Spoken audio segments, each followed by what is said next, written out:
दिल्ली की माननीय मुख्यमंत्री श्रीमती रेखा गुप्ता जी दिल्ली वासियों को आज उनकी सुविधा के लिए, सुगमता के लिए ये ऐप जो है वो समर्पित कर रहे हैं, चलो ऐप, जिसका लोकार्पण अभी इस मंच से हुआ है।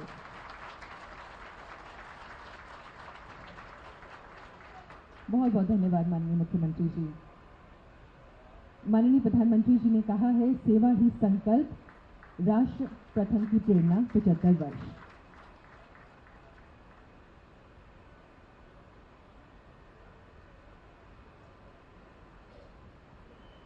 और इसी प्रेरणा के साथ दिल्ली सरकार भी आगे बढ़ रही है कि दिल्ली वासियों के जीवन को और कैसे बेहतर बनाया जाए, अधिक से अधिक सुविधाएं उन्हें दी जाएं। दिल्ली परिवहन निगम भी इसके लिए समर्पित है। और आज अब कार्यक्रम में आगे बढ़ते हुए हम दिल्ली की माननीय मुख्यमंत्री, हमारे आज के इस आयोजन के मुख्य अतिथि श्रीमती रेखा गुप्ता जी से निवेदन करेंगे। मैम, आपसे निवेदन, कृपया अपने आशीर्वचनों से हमें कृतार्थ करने की कृपा करें। बहुत बहुत धन्यवाद, ढेर सारी बधाई। नवरात्रों के इस सुंदर मौके पे रोजाना नई योजनाओं की शुरुआत, ये अपने आप में ऐतिहासिक है कि रोजाना दिल्ली वासियों को नए नए उपहार, नई नई योजनाएं, नई नई सुविधाएं मिल रही है। आप सबको मेरी ओर से दिल की गहराई से बधाई। हमारे बहुत ही एक्टिव दिल्ली सरकार के परिवहन मंत्री पंकज सिंह जी, बागपत से पधारे माननीय सांसद राजकुमार संगवान जी, एक बार जोरदार ताली हो जा दोगे। अब इनको हमारी दिल्ली सरकार की बस में बिठा के ही भेजेंगे और जो गाड़ी लाए वो यहीं रख लेंगे। निहारिका राय जी, जितेंद्र यादव जी, विश्वेंद्र जी और केनरा बैंक के सीजीएम विक्रम दुग्गल जी, और यहाँ उपस्थित डीटीसी का मेरा बड़ा परिवार।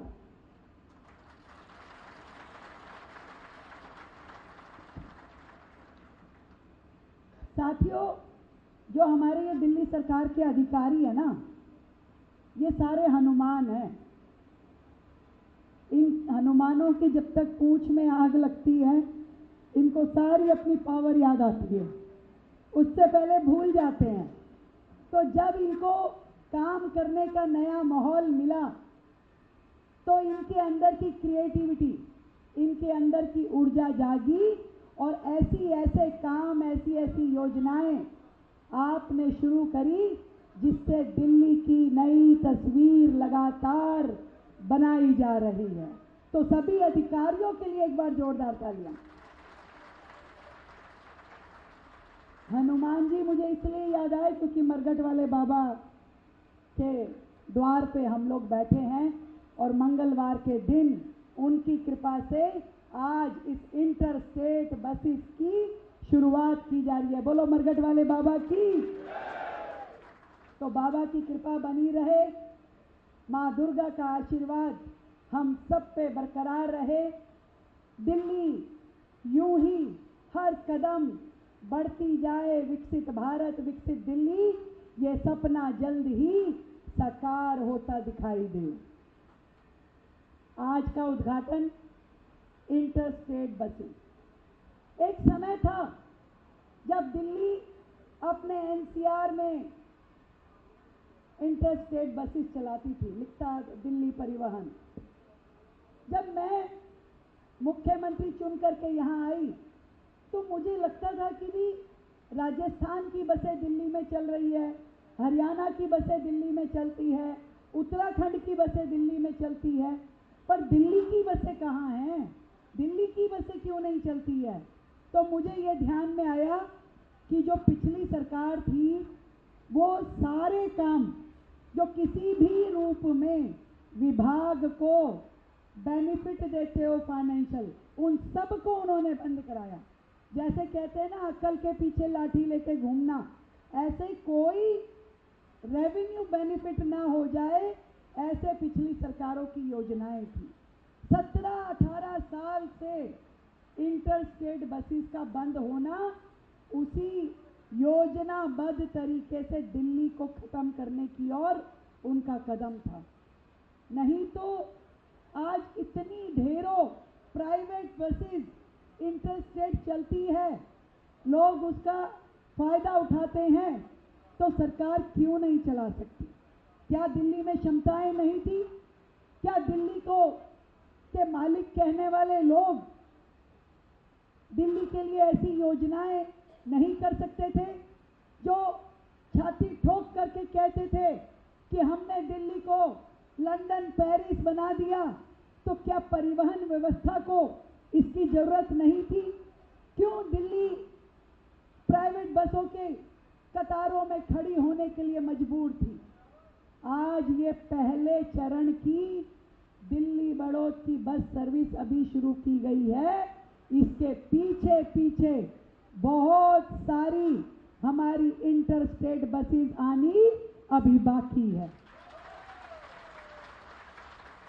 ये बात मैं अपनी सरकार के इन सभी हनुमानों को बता रही हूं। मंत्री जी, आप भी उसी में ही हो।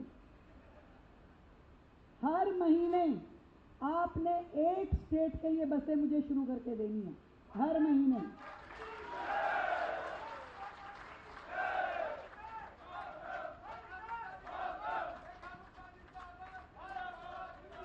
नरेंद्र मोदी जिंदाबाद। ये नरेंद्र मोदी जी का मार्गदर्शन है भैया, मेरा कुछ नहीं है। उन्होंने पहले दिन ये बता दिया था कि दिल्ली हमारी अपनी है, यहाँ रहने वाले लोग देश की राजधानी के लोग हैं, इसलिए इनको सारी सुविधाएं मिलनी चाहिए जिस दिशा में इस समय सरकार काम कर रही है। पिछले दिनों हमने दिल्ली के प्राइवेट स्कूलों को के साथ अनुबंध करके उन्हें अपनी ये इलेक्ट्रिक बसें दी। सरदार पटेल स्कूल के साथ किया अनुबंध, ताकि धीरे धीरे प्राइवेट स्कूल के लोग भी अपनी बसों को इलेक्ट्रिक में कन्वर्ट करें। क्योंकि अगर दिल्ली से पूरी तरीके से पर्यावरण को बेहतर करना है, पॉल्यूशन को खत्म करना है, तो हमें अपनी इस पब्लिक ट्रांसपोर्ट को पूरी तरीके से पॉल्यूशन फ्री करना पड़ेगा। क्योंकि पॉल्यूशन का सबसे बड़ा हिस्सा, सबसे बड़ा शेयर यदि कोई उसमें सहभागिता करता है तो ये व्हीकुलर पॉल्यूशन करता है। और कितने अचरज की बात है कि पिछली सरकारों के राज में दिल्ली के अपने पॉल्यूशन चेकिंग सेंटर जो कमर्शियल व्हीकल्स के होते हैं वो भी वर्किंग नहीं थे। वो सारी के सारे कमर्शियल व्हीकल अपनी पॉल्यूशन की चेकिंग आस पास के राज्यों से कराते थे। हमारी सरकार के आने के बाद दिल्ली में पहला बड़ा automated service station, pollution checking station हमने नंदनगरी में खोला था। उसकी शुरुआत, शिलान्यास किया। आज क्यों हमारे राज्य का रेवेन्यू दूसरे राज्यों में जाए? क्यों हमारे दिल्ली के कमर्शियल व्हीकल चलाने वाले भाई बंधु दर दर ठोकरें खाएं कि आपकी गाड़ी का पॉल्यूशन आपको दूसरे राज्य में जा करके उसकी सर्विस करानी पड़े, उसका पॉल्यूशन चेक कराना पड़े? क्यों?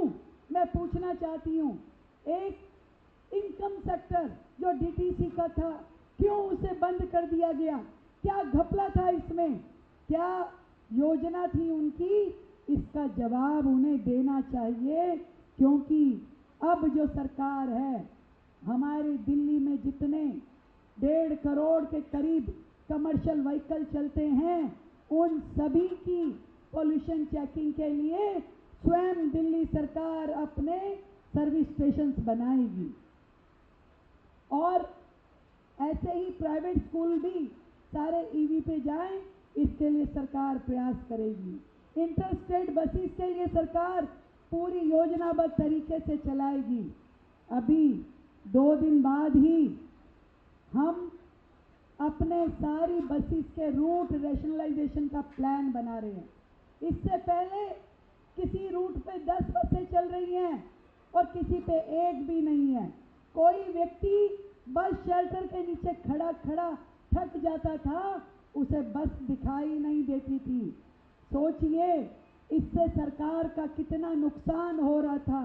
पूरी तरीके से जितनी हमारी बसेस हैं उसकी रूट रैशनलाइजेशन करने का मतलब है कि हर रूट पे बसें चलेंगी, हर व्यक्ति को दिल्ली परिवहन की व्यवस्थाएं मिलेगी।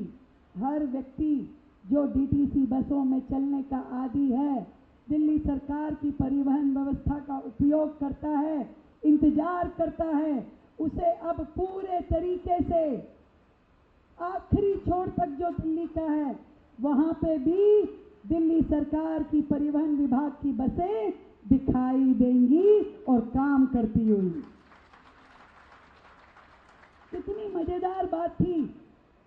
पिछली सरकारों में अगर बस खराब हो जाए, मान लीजिए महरौली में बस खराब हो गई, तो वो नरेला से आदमी जाता था बस ठीक करने के लिए। मैं ये कहती हूँ, आपके राज्य में क्या आपको इतनी बात सुझाई नहीं देती थी कि एक बस यदि खराब हो गई है तो किसी नजदीक के डिपो से बुला के ठीक करा दो भाई, पर नहीं होता था। अब हमने पूरी तरीके से जहां रूट को हम ऑर्गेनाइज कर रहे हैं, वैसे ही यदि कोई भी बस खराब होती है तो उसकी रिपेयर के लिए, उसको ठीक करने के लिए बिल्कुल नजदीक का जो आपका बस डिपो है वहां से कर्मचारी भेजा जाएगा, ताकि समय की बचत हो, पैसे की बचत हो और उस खराब बस के कारण जो ट्रैफिक जैम होता है, जो लोगों को असुविधा होती है, वो भी नहीं होनी चाहिए। ये लगातार छोटे छोटे निर्णय बड़ी बड़ी समस्याओं का केंद्र थे। पूरी तरीके से जो आदरणीय हमारे मंत्री पंकज जी ने कहा है, पूरी टीटीसी को रिवाइव करना है, सारे बस डिपो को चार्जिंग स्टेशंस में कन्वर्ट करना है, सारे आईएसबीटी को बड़ा और भव्य बनाना है और इसकी शुरुआत में हम आईएसबीटी को भी भव्य आईएसबीटी बना करके जनता को देने वाले हैं। एक और काम जिसका आज उद्घाटन किया जा रहा है वो मशीनें, ऑटोमेटेड फेयर कलेक्शन सिस्टम। भाइयों, आपको सबको पता है इस पूरे सिस्टम में कितनी लीकेजेस थी, कितनी टिकट कटी, कितनी बटी, कितने लोग चढ़े और कितना सरकार का रेवेन्यू इकट्ठा हुआ। इसमें बहुत बड़ा गैप आता था। यात्रा ज्यादा लोग करते थे, रेवेन्यू कम आता था। कई बार यात्रा कम लोग करते थे और टिकटों की गिनती ज्यादा दिखाई जाती थी। पर इन मशीनों के माध्यम से पूरी की पूरी ट्रांसपोर्ट व्यवस्था में, टिकटिंग में एक ट्रांसपेरेंसी लाई जाएगी, ताकि जितने लोग हमारी परिवहन बसों का इस्तेमाल करें उतना ही टिकटों की सेल दिखाई देनी चाहिए। पूरा का पूरा रेवेन्यू डीटीसी के खाते में जाना चाहिए, ना कि किसी की जेब में जाएगा। भाई, इसमें कुछ गड़बड़ है क्या? तो ताली धीरे क्यों बजा रहे हो?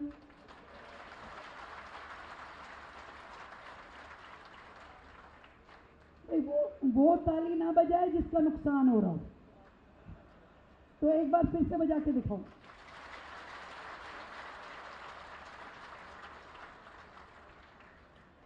सरकार का फायदा मतलब आपका फायदा, जो सीधा आपको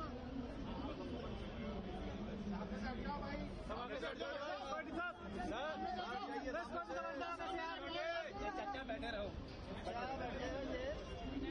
अरे अंकल जी, फिर आगे आने का क्या फायदा आपका? अरे रोक लो भाई साहब। अरे बैठ नीचे साइड हो जाइए।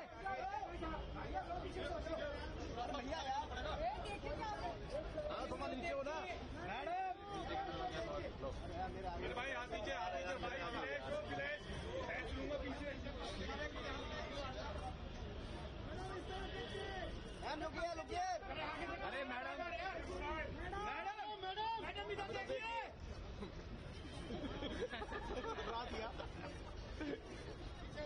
अरे भाई चाचे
केवल निकाल दे।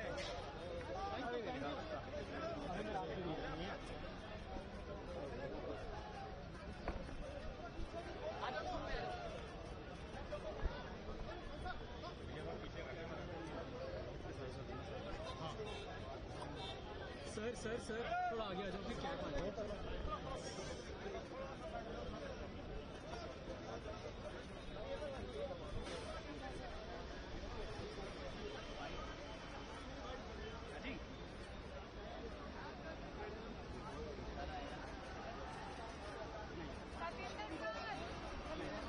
नहीं आएगा काला, इस साइड में चलेंगे ना, पुलिस साइड में।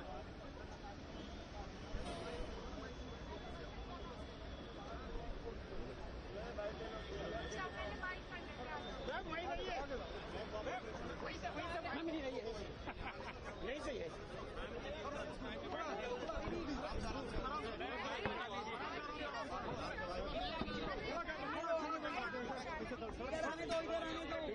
पीछे कैमरा पीछे आगे रहोगे नहीं आएगा। अरे एक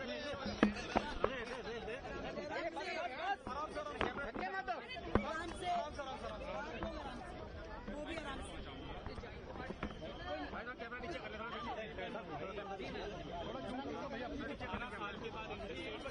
आईडी लंबी कर लो अपनी। टारगेट भी आपने दे दिया अधिकारियों को और मंत्रियों को।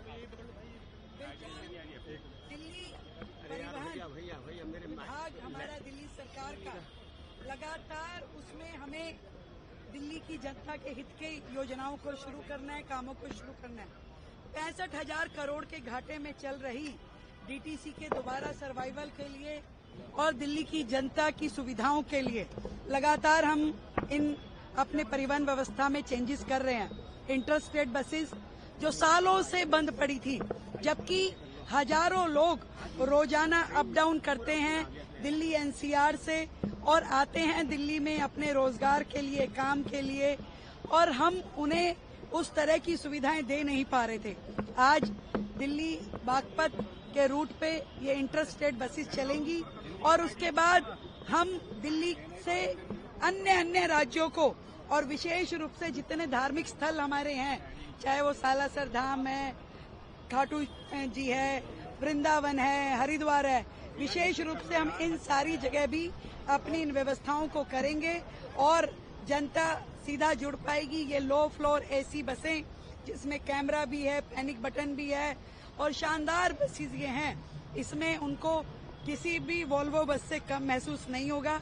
दिल्ली सरकार अपने परिवहन व्यवस्था को सुचारू करेगी और बेहतर करेगी। चलो ऐप के बारे में भी बता दीजिए। ये ऐप अपने आप में एक महिला जो है उन्होंने इसको आपने उनको भी इंट्रोड्यूस किया। ये भारतीय महिला जिसने ये स्टार्टअप शुरू किया, उसके साथ हमने दिल्ली की अपनी इन इंटरस्टेट बसेस को जोड़ा है ताकि कोई भी घर बैठे भी डिजिटली अपनी दिल्ली परिवहन की बसेस में अपनी सीट रोक सके। और इसके साथ ही ऑटोमेटेड फेयर कलेक्शन मशीन्स भी हमने अपनी सभी बसेस में लगाई है ताकि डिजिटल पेमेंट, आज का भारत डिजिटल भारत है, दिल्ली को भी डिजिटल होना बहुत जरूरी है। तो अब हमारी बसेस में कैश के साथ साथ डिजिटल भी होगा ताकि लोग अपनी सुविधा के अनुसार इसका इस्तेमाल कर सकें। दिल्ली को लेकर दिल्ली पर निशाना साधा गया। कर्नाटक के मुख्यमंत्री ने कहा है कि प्रधानमंत्री के घर के बाहर भी गड्ढे हैं। आपकी प्रतिक्रिया इसमें जाएंगे? दिल्ली रोजाना अपने आप को आगे बढ़ाने के लिए काम करती है। कौन क्या कहता है क्या नहीं कहता हमें नहीं मालूम, परंतु सरकार 24/7 इस दिल्ली की विकृत परिस्थितियों में काम कर रही है। जो सालों से 27 साल का बैकलॉग दिल्ली के लिए इकट्ठा करके छोड़ा गया है। अभी बारिश का मौसम खत्म हुआ है, कहीं पे अगर गड्ढा होगा भी तो निश्चित रूप में उसे भरा जाएगा। दिल्ली की सारी सड़कों को रिवाइवल करना दिल्ली सरकार की प्रतिबद्धता है और इसे हम करेंगे।